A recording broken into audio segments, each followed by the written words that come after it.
Assalamualaikum, salam sejahtera dan selamat kembali semula ke channel Abang. Abang doakan semua yang menonton video Abang pada hari ini berada dalam keadaan sehat sejahtera dan diberikan rezeki yang melimpah ruah. Abang nak tukar dia punya opening lebih kepada kita doakan kepada semua penonton. Itu kan lebih baik kan. Hari ini Abang nak sampaikan 3 lagi cerita. Cuma ketiga-tiga cerita ni salah satunya adalah sambungan daripada 2 hari lepas, iaitu kisah iftitah si budak kilang. Macam mana dia punya perangai, dia punya pengalaman sewaktu dekat kilang. Dan 2 lagi ceritanya lebih menarik dan lebih menyeramkan bagi abang.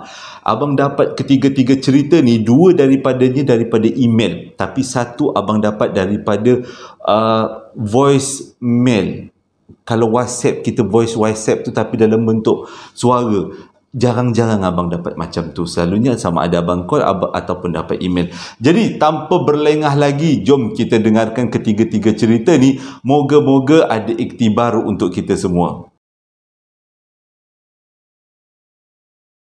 Kisah yang pertama berlaku pada tahun 2018. Disampaikan oleh seorang budak lelaki, namanya kalau tak silap Aiman, tapi abang tukar kepada nama yang dicadangkan oleh penonton, iaitu Bai. Bai cerita dekat abang ini pengalaman dia sewaktu dia bekerja dengan satu syarikat elektronik dan tugasnya adalah untuk membuat promosi. Berlaku kejadian ni dekat Kelantan. Okey, macam ni. Pada 2018, dia waktu tu baru lepas SPM. Dia baru lepas SPM dan dia carilah kerja untuk dapat pengalaman. Macam-macam kerja dia cari. Akhirnya dia diterima untuk bekerja dekat satu syarikat elektronik. Yang abang beritahu je lah, nama syarikat tu adalah Singer. Jadi semua orang tahu Singer. Generasi-generasi abang dan yang atas abang mesti tahu. Yang muda mungkin tahu, mungkin tak tahulah sebab dah ada Samsung, dah ada Oppo. Tapi zaman-zaman kita orang dulu, siapa ada Singer memang best lah. Dia kira bagus jugalah, dia punya produknya bagus-bagus. Jadi Bai ni dapat kerja dengan Singer. Pada satu hari dia ditugaskan untuk buat promosi dekat pasar malam. Dekat pasar malam tu dia orang akan buka satu booth dan akan meletakkan beberapa barang elektronik seperti mesin basuh, mesin jahit dan juga TV. Jadi orang yang datang ke pasar malam boleh juga tengok-tengok barangan elektronik ni. Kalau berkenan boleh beli secara ancuran. Itu yang bagusnya dekat Singer. Abang dah jadi macam promoter Singer pula. Teruskan je lah. Okey, abang pun ada TV Singer. Jadi dia kata dia tak ada masalah pun waktu dia menjual dekat pasar malam tu. Ramai gila orang yang bertanya dan ramai juga yang dia dapat customer pada waktu tu. Tapi yang jadi masalahnya adalah lokasi pasar malam tempat dia bertugas tu. Sebabnya lokasi tu jauh daripada rumah dia. Dia terpaksa melalui jalan rantau panjang. Lupa nak cakap cerita ni kat Kelantan. Dia terpaksa melalui jalan lama rantau panjang untuk sampai ke tempat tapak pasar malam tu. Jauhnya lebih kurang 1 jam lah, lebih kurang daripada rumah dia. Sebenarnya jalan rantau panjang tu ada 2, satu jalan baru, satu jalan lama. Kebanyakan daripada orang Kelantan sendiri tak berani katanya nak lalu dekat jalan lama rantau panjang sebab kat situ banyak sangat berlaku peristiwa yang kurang manis. Kalau ada siapa-siapa yang ada pengalaman serupa mengiyakan cerita abang ni, bolehlah komen-komen kat bawah yang mengatakan jalan rantau panjang tu memang misteri. Jadi waktu dia nak pergi ke tapak pasar malam daripada rumah dia tu, waktu tu petang, tak adalah masalah walaupun jalan tu tak banyak kenderaan, kerendaan. Jadi dia tak rasa dah risau sangat, dia tak rasa sunyi sangat. Jadi bila sampai dekat tapak pasar malam pun dia buatlah berjual-jualan dan tapak pasar malam tu tutup tepat jam 12.30 malam. Jadi daripada 12 jam 12.30 malam tu dia kemas-kemas, lepas tu habis kemas tepat pukul 1.30 pagi. Jadi dengan kata lain, dia kena bertolak daripada tapak pasar malam tu ke rumah dia bermula jam 1 pagi dan sampai ke rumah dia jangka-jangkanya lebih kurang pukul 2.30 pagi. 1 jam. Dan dia akan lalu jalan lama rantau panjang.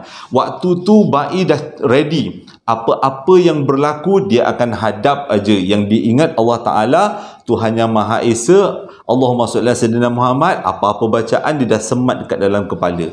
Waktu tu Bai umur 18 tahun muda lagi.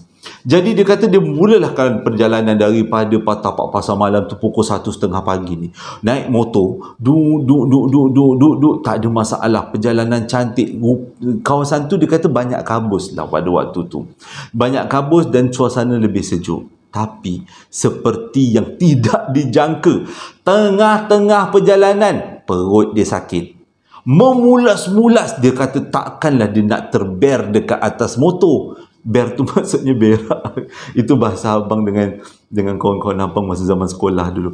Takkan nak terber atas motor. Tak apalah, dia cuba bertahan untuk sampai ke rumah. Oh, tak boleh. Dia punya memulas memang lain macam. Tak nak dia terpaksa cari tempat untuk melepaskan hajat. Tapi sepanjang perjalanan jalan Ratau Panjang tu tak banyak. Bukan tak banyak. Kebanyakannya adalah daripada hutan belantara. Bukanlah hutan, belukar. Tak banyak rumah orang. Jadi dia takkanlah nak berhenti rumah orang. Dia ketuk-ketuk rumah orang, buang air kat rumah orang. Nampak sangat tak manisnya. Tapi seingat-ingat dia, dekat jalan tu ada satu masjid. Dan masjid tu terletaknya atas bukit. Oh, dia pun teruslah perah motor dia. Terus perah motor, kemut sekemut-kemutnya untuk mengelakkan daripada benda tu tereksiden di tengah jalan. Jadi akhirnya sampailah juga dia dekat pintu masjid. Tapi dia tak boleh terus naik masjid, dia kena naik bukit dulu. Motor dia kena naik bukit sampai ke atas masjid, sampai ke pintu utama masjid.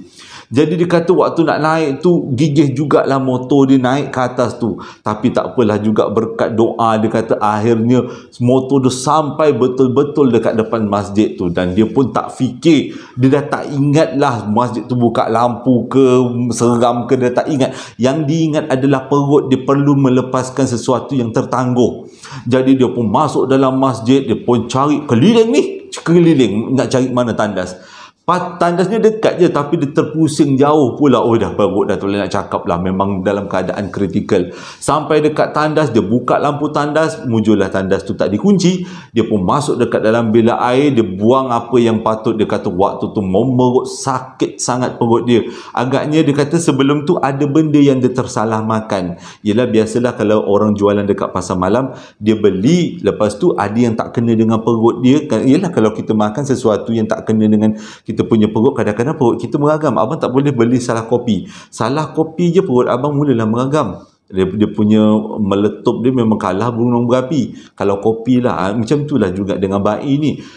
Kalau hari biasa makan okey je agaknya kopok lekor, tapi agaknya waktu tu dia makan kopok lekor, sambalnya tak kena dengan perut, ambil lah. Jadi dia kata dia pun buanglah apa yang patut, dia dah tak fikirlah apa-apa. Dan akhirnya dia punya perjuangan tu sampai ke titik akhir. Dia punya apa nak cerita pun macam segan. Dia punya yang titik akhir lah. Dengan kata lain, dah habis dah ni, dah habis buang semua. Dia punya leganya tak boleh nak cakap. Waktu tu barulah otak dia boleh bergerak. Aku dekat masjid, tandas masjid. Lepas tu tak ada orang tadi. Harap-harap tak jadi apa-apa. Waktu dia tergerak dekat hati, harap-harap tak jadi apa-apa, dia dengar dekat bilik air sebelah orang buka paip air dan air tu jatuh dekat dalam baldi. Bunyi, bayangkan gru air tu turun, gru masuk dekat dalam baldi. Dia yakin yang ada dekat sebelah tu bukan orang. Dia yakin sangat sebab tak ada orang pun yang ada dekat masjid pada waktu pukul 1:30 pagi, selain daripada kalau ada pakcik-pakcik datang buat qiyamul lail pun lebih kurang pukul 3 pagi kan. Abang pernah terserempak lah. Bukan abang pergi masjid, tapi abang terserempak balik tengok wayang. Pakcik tu nak pergi tahajud ke apa benda, qiyamul lail. Jangan judge abang ni bukan yang baik. Jadi dia kata takkan ada orang. Dengar bunyi air, tapi dia relax lagi. Dia tak buat tak tahu, dia relax lagi. Dia tak cebok lagi ni, waktu ni tak cebok lagi. Tiba-tiba dia dengar bunyi tandas ditarik, di flush. Macam tu. Jadi dengarlah bunyi air berarus. Sudah dia dah main kasar. Tadi bunyi air, ni sekarang ni tandas pula berarus. Kurang hajar, dia kata. Okey, tak apa. Dia dengar kalau pintu dibuka, pintu bilik air sebelah dibuka macam tu, maksudnya orang. Tapi kalau tak dibuka, maksudnya bukan orang. Dia pasang telinga betul-betul. Pintu tu tak terbuka. Diam macam tu je. Bunyi tapak kaki pun tak ada. Oh, dia kata nilai macam ni. Tak apalah. Dia buka paip. Dia buat macam tak ada apa-apa. Dia buka paip. Dia basuhlah, istinjak lah apa yang patut. Waktu dia tengah istinjak itulah dia dikacau dengan satu suara orang menangis. Daripada jauh sangat dia dengar. Tapi yang seronoknya, bunyi menangis tu perempuan lah perempuan. Kalau lelaki menangis, sedih pula bunyinya kan. Dia tak jadi seram. Dia nak seram, dia perempuan nangis. Jadi dengar perempuan tu menangis daripada jauh, dekat, mendekat. Akhirnya perempuan tu menangis betul-betul dekat belakang tandas dia. Walaupun tandas tu tak ada tingkap, tapi dia boleh dengar bunyi tu datang daripada tandas dia. Daripada belakang tandas dia. Jadi dia cebok cepat-cepat, dia pakai seluar cepat-cepat, keluar daripada tandas, dia terus naik atas motor, dia terus turun daripada masjid, daripada pekarangan masjid, dia terus bawa kereta, terus bawa motor. Diingat waktu tu dia dah settle, tapi belum lagi. Waktu tu dia kata dia tak bawa laju dan dia tak bawa terlalu perlahan, sebab dia kata kalau dia bawa laju, kalaulah tiba-tiba benda tu melintas tengah jalan, takut dia jadi aksiden pula. Tak apa, dia bawa seadanya lah, selajunya. Tapi itulah dia kata Allah nak menguji kan. Daripada jauh dekat satu signboard dekat situ, dekat jalan rantau panjang tu, bawah signboard tu dia nampak makcik rockers tengah berdiri cantik je posing. Tak buat apa-apa, dia tak mengendong bayi, tak ada. Dia berdiri tegak macam tu je. Jadi dia terus, bayi ni terus Allahumma salli ala sayyidina Muhammad dalam hati. Dah tak ada apa dia nak minta pertolongan selain daripada Allah Ta'ala. Tu je lah tempat dia minta pertolongan. Takkan nak menjerit-jerit, memang tak mematut lah. Jadi dia bawa slow-slow sampailah melintasi kakak rockers tu. Waktu melintasi kakak rockers tu tergelak. Macam dia dengar lah, dia tak dengar lah secara tepat, tapi dia dengar kakak tu macam tergelak ke arah dia. Jadi dia pun tak apa, dia teruskan perjalanan. Tapi waktu dia bawa motor tu, dia hati-hati juga. Dia cuba perah motor dia, adakah motor dia berat? Kalau motor dia berat, maksudnya ada benda yang menumpang. Tapi Alhamdulillah motor dia memang tak berat, motor dia jalan macam biasa. Tiba-tiba daripada jauh, dia nampak lampu lori, dan daripada jauh dia kenal itu adalah lori bapak dia. Memang bapak dia kerjanya membawa lori. Jadi dia lega juga. Jadi bila lori tu dah mendekat dengan dia, orang pun berselisih dengan lori tu. Memang betul lah lori tu bapak dia tekan horn dan dia pun angkat tangan. Lega lah. Jadi dia teruskan perjalanan sampailah balik rumah, tak ada masalah apa-apa. Bila balik rumah, sampai dekat rumah, dia tengok dekat handset dia 20 miss call daripada bapak dia. Apa hal pula bapak dia miss call 20 apa kali miss call ni? Tak apalah, dia teruskan je lah. Dia call lah bapak dia balik. Dia kata, ayah, panggil ayah je lah. Ayah, kenapa telefon abang? Dia kata, ayah dia tak boleh, tak bagi salam, tak mukadimah, tak apa. Siapa betina yang kau bawa dekat atas motor kau tu? Kau hajar punya anak. Dah abang pelak sikit. Kau hajar punya anak. Dah kena sembuh. Tapi waktu dia pelik. Mana dia bawa perempuan? Lepas tu dia cakap lah, abang tak bawa perempuan pun. Abang kan balik daripada kerja jual-jualan dekat pasar malam. Aku nampak engkau bonceng perempuan. Anak dara mana yang kau bawa ni? Kau main berkibar-kibar baju dia. Jenis tak pakai tudung pula. Rambutnya merebang-rebang. Bila dia dengar macam tu, tahulah bayi yang dia ada yang tumpang sewaktu perjalanan dia balik ke rumah. Mujur bapak dia berselisih dengan dia. Dengan kata lain, bapak dia boleh bagi tahu apa sebenarnya yang dia tumpang. Tapi waktu dia letak telefon, hati dah berdebar. Ni apa hal pula? Dia tengok juga kiri dengan kanan. Waktu ni belum semayang isyak lagi ni, dia kata. Tengok kiri dengan kanan, tak apalah, dia habis semayang, dan dia baca bacaan yang kuat. Dia baca selawat Nabi semua, bagi mantap jiwa. Tapi nak jadi cerita kan, besok paginya demam 3 hari. Mungkin terkejut. Tapi dia kata motor dia tak berat. Jadi dia yakinlah benda tu tak ikut dia sampai rumah. Mungkin sampai setengah jalan tu benda tu dah terbang agaknya. tak seronok ke apa benda tu. Jadi itulah adalah pengalaman Bai tentang jalan rantau panjang. Kalau siapa-siapa yang tahu tentang misteri jalan rantau panjang, ada peristiwa-peristiwa menarik, bolehlah komen-komen kat bawah, kongsi-kongsi dengan orang ramai. Wak Imah, kalau abang tak sempat nak reply tapi ramai orang lain yang membaca komen, kurang-kurang benda ni boleh menjadi satu benda yang bukan iktibar, tapi membuatkan kita semua yang lalu dekat jalan rantau panjang ni lebih hati-hati. Cerita kedua disampaikan oleh seorang perempuan. Abang letakkan namanya sebagai Arisha sebab dekat dalam email yang abang dapat tu tak pula dinyatakan siapa nama sebenarnya. Tapi nama Arisha ni dicadangkan oleh seseorang penonton abang. Moga-moga jadi kenangan lah. Dia kata ni nama apa tu, makwa dia ke, nama adik kakak dia ke, kurang-kurang bila abang sebut dalam YouTube, ni nama kakak lah ni, abang Jo sebut ni. Dia kenangan lah kan. Berlaku pada tahun 2014 atau 2016 macam tu, dekat Senawang, Negeri Sembilan. Betul-betul dekat, boleh kata abang punya kampung halaman lah, rumah mak ayah abang dekat Senawang. Berlaku dekat salah satu sekolah di Senawang, sekolah menengah. Tapi tak dapat abang nak beritahu sebabnya tempat-tempat macam ni kan untuk mengelakkan daripada tersalah cerita atau terfitnah. Jadi abang elakkan daripada bagi tahu nama sekolah sebenar. Kisahnya macam ni. Pada abang ambil 2016 Pada 2016 ni Arisha waktu tu form 6. Waktu tu form 6 memang dikehendaki untuk menghadiri beberapa siri camp motivasi. Camp motivasi untuk membantu pelajar meningkatkan motivasi diri supaya mendapat keputusan yang super cemerlang waktu peperiksaan besar iaitu STPM nanti.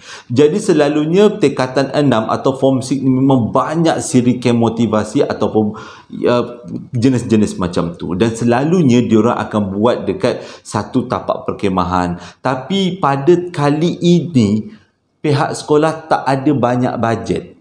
Jadi boleh kata nak kurangkan bajet. Jadi selepas cikgu-cikgu bermesyuarat, diorang pun tetapkan nak buat perkemahan kali ini dekat belakang sekolah. Dekat kawasan belakang sekolah tu dia ada macam satu kawasan yang macam padang lah juga, kawasan lapang tapi agak bersemak sikit. Tapi cadangan itu dapat bantahan daripada pihak pakcik dengan makcik pembersih. Pakcik dengan makcik tukang bersih. Jadi alasannya adalah tempat tu terlalu bersemak. Jadi mungkin ada ular ataupun binatang biasa yang lain macam kalajengking dan juga siput. Siput pula. Apa? Sorry, siput. Kalajengking dan juga ular. Ilah ilallah, kenapa boleh tu ingat siput? Kalajengking dan juga ular. Okey. Jadi tapi bila pakcik-pakcik dengan makcik yang tukang bersih tu cakap macam tu, cikgu-cikgu cakap macam ni, tak apa, kita minta pelajar-pelajar semua bersihkan dulu, buat gotong royong bersihkan kawasan tu, potong-potong rumput semua, jadi kawasan tu akan jadi lapang, bolehlah jadi tapak perkemahan. Tapi makcik dengan pakcik yang tukang bersih ni tetap juga tak kasih. Sebabnya kawasan belakang tu dikatakan agak misteri sebab tak banyak orang yang lalu lalang dekat situ. Jadi pakcik dengan makcik pembersihan ni cakap mohonlah pihak sekolah batalkan. Kalau nak buat pun buatlah tidur dalam kelas. Tapi cikgu pihak sekolah cakap, alah, benda tu kita boleh handle lah, tak adalah menakutkan sangat.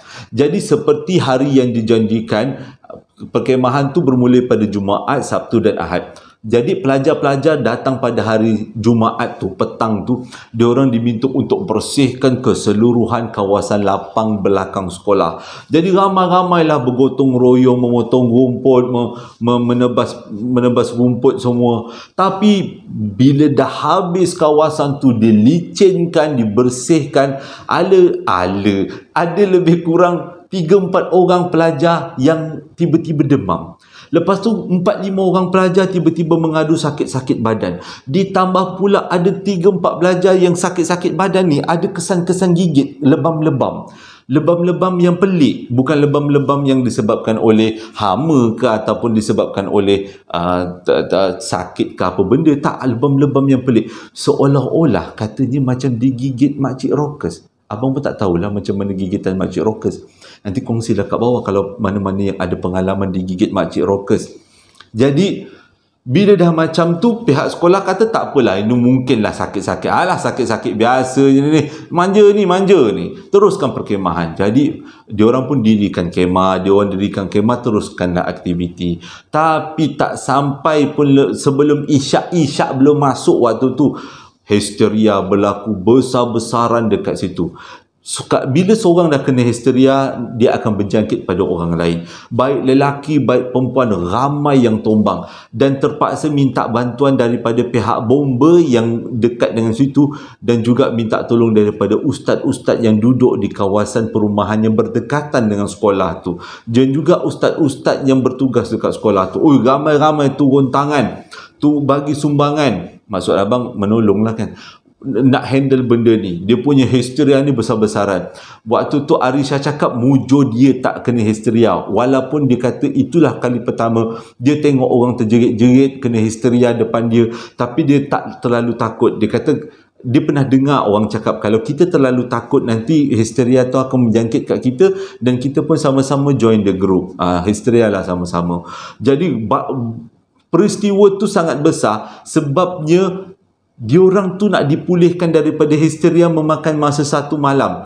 Tapi akhirnya berkat daripada pertolongan kerjasama daripada semua orang, budak-budak yang kena histeria ni pun Alhamdulillah semuanya okey dan diorang semua dihantar balik rumah masing-masing.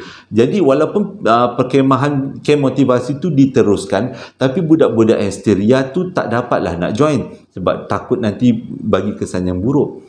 Ingatkan sampai situ je histeria. Selepas budak-budak tu dah balik dan dihantar ke rumah, adalah juga sekumpulan budak-budak pelajar-pelajar yang masih meneruskan aktiviti camp motivasi tu. Tapi selang setengah jam, tengah malam, ada lagi yang histeria. Ramai pula, kali ni bertambahlah pula. Jadi terpaksalah dibuat di ruqyah. Dan habis ruqyah, bila budak ni okey semua, dihantar balik rumah masing-masing.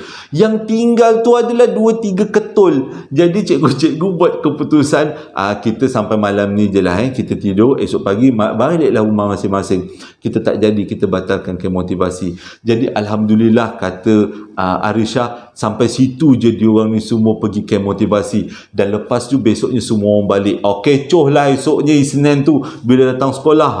Siapa yang kena histeria, ada orang tanyalah apa yang rasa. Kebanyakannya yang kata rasa penat, rasa letih. Dia orang kata dia orang pun tak tahu dia orang kena histeria. Tiba-tiba dia rasa macam gelap aja dunia. Gelap je dunia, tiba-tiba dia sedar orang dah kipas-kipaskan dia, ustaz dah ruqyah dia pun tak sedar apa benda. Kebanyakannya jadi macam tu. Jadi siapa-siapa yang ada pengalaman kena histeria, kena ruqyah macam tu, bolehlah komen-komen kat bawah. Kita berkongsi. Jadi kalau ada saudara mara daripada penonton yang terkena histeria, kita dah tahu apa nak buat. Kalau abang pun cuak juga kan, abang pun kira bukan nak banyak ilmu, tak tahu apa nak buat juga. Jadi bolehlah kongsi-kongsi kat bawah. Ada yang tanya kat abang macam mana abang boleh ingat semua cerita-cerita yang abang sampaikan. Sebenarnya setiap kali abang dapat cerita, dan abang selalu terbayang. Bila baca je abang dah terbayang dekat depan abang ni apa yang berlaku. Macam tengok filem. Ini kes-kes abang ni kuat berangan agaknya daripada kecil je kuat berangan. Jadi sebab itulah jadi macam ni. Cerita tergelak lah. Cerita yang ketiga ni berlaku pada tahun 2014. Ni sambungan daripada 2 hari yang lepas, kes Ifti kilang dekat Batu Pahat, kalau tak silap abang. Nanti kalau salah betulkan dekat Batu Pahat Johor. Kisah Ifti yang hari tu adalah berkenaan dengan Ifti, kawan dia tiba-tiba kena rasuk waktu dekat production line kan, dekat dalam kilang. Tapi kali ni ceritanya lain sikit. Pada waktu tu Ifti dapat naik pangkat jadi QA, Quality Assurance. Dia masih lagi bekerja sebagai operator kilang, tapi dah naik pangkat lah. Dia akan ditempatkan di satu kawasan untuk cek barang-barang yang bakal masuk ke dalam kilang. dan dia ditugaskan bersama seorang lagi kakak, kita panggil kakak je lah seorang lagi kakak, dua-dua pun naik pangkat dan dua-dua pun menjadi QA. Jadi kalau mana-mana yang tahu, QA tu kerjanya adalah untuk cek barang-barang yang masuk dan barang-barang yang keluar daripada kilang supaya menepati kualiti yang dikehendaki oleh pihak kilang. Nanti sebabnya video abang ni ada juga ya anak-anak yang tengok kan, nanti kurang-kurang tambah juga pengetahuan secupak dua. Bahasa lama. Okey. Jadi bila dah dapat naik pangkat tu seronok juga kata Ifti. Cumanya yang dia tak seronok adalah patutnya dia ditempatkan, dia dengan kakak tu ditempatkan ke bilik QA yang biasa, di kawasan QA yang biasa. Kawasan tu memang banyak orang, tapi tak jadi macam tu. Walaupun dinaikkan pangkat sebagai QA, dia dengan seorang lagi kakak akan ditempatkan di satu kawasan QA yang baru. Jadi kedudukan kawasan tu adalah di bawah tingkat bangunan production. Maksudnya dengan kata lain, dia ground floor, tingkat yang paling bawah sekali. Tempat barang lori-lori masuk, letak-letak barang, ada kat situlah dia punya office baru. Jadi pada satu malam tu, waktu tu dia tengah kerja shift malam, dengan kakak tu lah dia berpakat-pakat kat apa kata kita pergi tengok bilik QA tu, ya QA yang baru tu. Waktu tu bilik QA tu belum lagi siap, masih lagi dibuat dalam pembinaan. Lepas tu akak tu cakap, okey lah, tapi cuma akak seram sikit bilik tu. Dia tanya, kenapa? Engkau tak pernah tengok KFT bilik tu? Bilik tu penuh dengan cermin. Dia cermin yang uzur tau, cermin yang lama. Akak pun tak tahu kenapa kawasan tu banyak cermin. Jadi akak rasa tak selesa. Tu Ifti cakap, alah jangan risaulah kak, ini kan bangunan ni kan banyak orang kan, dekat store banyak orang, dekat line production banyak orang. Tapi akak ni rasa risau jugalah. Hari tu baru aja jadi kisah histeria, si Nora kawan dia orang histeria, tapi akak tu cakap risau juga. Ifti kata jangan risau, kita gantung betul, Allah Ta'ala ada.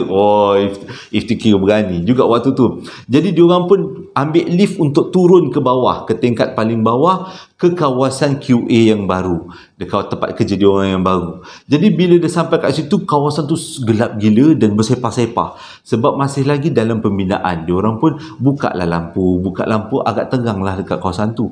Tapi terkejut gila Ifti, sebabnya kawasan tu penuh dengan cermin. Memang cermin tu agak-agak dah uzur juga, jadi dia pun rasa ngeri juga. Jadi waktu tu, waktu rehat tengah shift malam kan, dia pun berjalan-jalan dari sekitar-sekitar tu sambil borak-borak dengan kakak tu. Lepas habis berjalan-jalan, dia cek-cek kawasan, dia ambil pun kerusi, dia pun duduk lah. Akak tu pun duduk sebelah dia. Dia pun borak-borak lah. Tujuan dia buat macam tu, Ifti buat macam tu adalah dia nak bagi rasa mesra dengan kawasan tu. Jadi bila dia mesra dengan kawasan tu, dia akan rasa lebih berani dan lebih seronok bekerja. Jadi dalam perbualan tu dia cakap lah macam ni, akak perasan tak kawasan ni tak berapa besar sangat? Betul Ifti kata. Jadi dengan kata lain, kita tak boleh dua orang duduk kat sini. Kita kena ganti-ganti. Kalau saya bertugas, akak duduk atas. Tapi kalau akak bertugas, saya duduk atas. Jadi dua-dua pun bersepakatlah. Itulah cara kerja diorang nanti. Jadi terutamanya kalau shift malam. Jadi bila Ifti bertugas kat bawah, akak dekat atas tu bolehlah berehat sekejap. Jadi selepas 1 jam, dia orang tukar. Sebab memang ada barang-barang yang masuk pada waktu malam. Okey. Jadi waktu tengah dia orang borak-borak tu, tiba-tiba kakak tu matanya besar. Ifti dengan kakak tu duduk berdepan. Tiba-tiba akak tu mata besar. Bila akak tu mata besar, Ifti tanya, "Kak, akak okey ke tidak? Akak okey ke tidak ni?" Lepas tu akak tu cakap, "Ifti, jom balik." Dia kata, "Okey." Bila dah cakap macam tu, Ifti tak adalah buat macam filem Mak Saleh. "Kenapa kak? Akak kenapa ni?" Tak adalah macam tu. Itu filem Mak Saleh. Kalau filem kita, filem Malaysia tak macam tu. Bila dah nampak akak tu terjegil mata macam tu, lepas tu bila tanya, "Kak, akak okey ke tak?" Bila akak tu cakap, "Jom balik." Memang kita cerita Melayu, balik je lah. Cerita Malaysia lah kita. Baik Cina, India, Melayu macam tu juga sama cerita ni. Okey. Cepat-cepatlah Ifti dengan kakak tu bangun daripada tempat duduk dan pergi ke arah lift. Waktu nak tekan lift pula lambat. Biasalah lift kilang lama, dia kata. Lift pula lambat nak turun. Bila masuk dalam lift, naik atas. Sampai dekat atas, dekat line production, ramai orang waktu tu. Lepas tu barulah Ifti tanya, "Kak, kenapa kak? Apa yang akak nampak?" Dia kata, "Betul ke kita ni nak tukar-tukar?" Maksudnya, betul ke Ifti nak bertugas, akak duduk atas, lepas tu akak bertugas, Ifti duduk atas, gitu.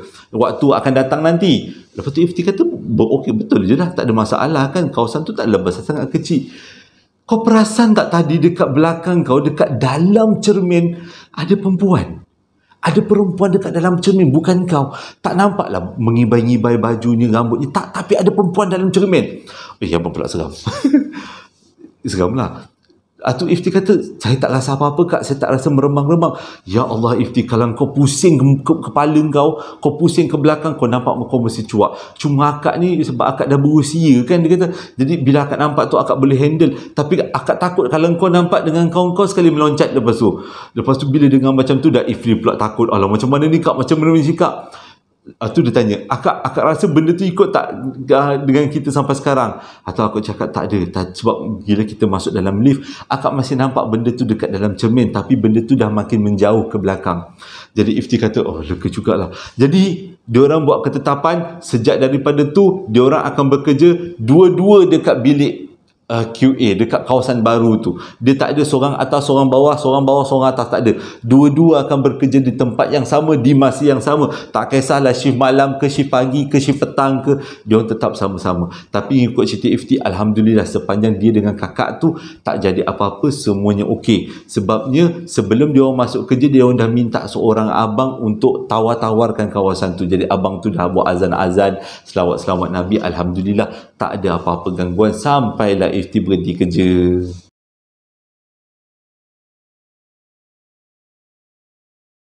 Terima kasih dah menonton video abang daripada mula sampai habis. Abang harap cerita kali ini menjadi hiburan sewaktu lapang, sewaktu bekerja, dan juga mendapatlah iktibar. Kita mendapat iktibar daripada semua cerita-cerita yang disampaikan. Termasuk abang dapat iktibar. Iktibar cerita pertama, jangan lalu jalan atau panjang, jalan lama. Lalu jalan baru. Jangan cari pasal. Siang ke malam ke, jangan cari pasal. Lalu jalan lama, jalan baru jangan guna. Itu dia punya iktibar pertama. Yang iktibar kedua pula, motivasi. Kalau pakcik pembersih, pakcik tukang bersih, makcik tukang bersih kata jangan, janganlah. Dengan kata lain, orang tua kata jangan buat, jangan buat. Sebab orang tua lebih banyak makan garam daripada yang muda-muda. Mungkin abang nanti, satu hari nanti abang akan tua, banyak makan garam. Dengarlah cakap abang. Yang muda-muda, adik-adik, anak-anak, janganlah cakap pakcik. Macam tu lah kan. Jadi pengajaran yang ketiga, ke mana-mana pun kita pergi, kita akan terserempak dengan benda-benda macam tu. Yang penting kita minta tolong dengan Allah Ta'ala. Hingga berjumpa lagi dalam posting abang yang akan datang. Selamat Hari Raya. Assalamualaikum warahmatullahi wabarakatuh.